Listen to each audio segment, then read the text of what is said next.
Okay guys, here's my pond. I had to clean it, and here is it now. I gotta clean out the bottom, but I got some good news. Out of the 3 bird eggs,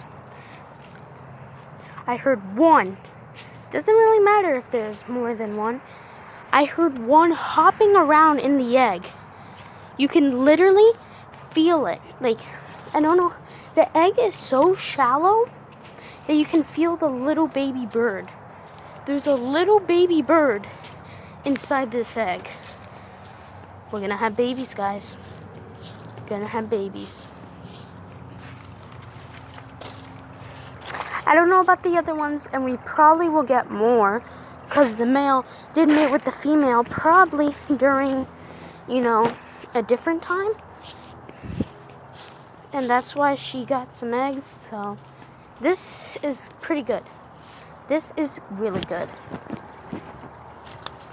Now, we're gonna have one baby cockatiel. So, my grandma's gonna name it, sorry, so probably will. I'll let you guys if you have any names, but we're gonna have I'm gonna have a baby cockatiel. And is dog 1, 2, 3, 4. I hope your egg goes good so far. If you can give me an update on the egg, that'd be great. Okay, see ya later.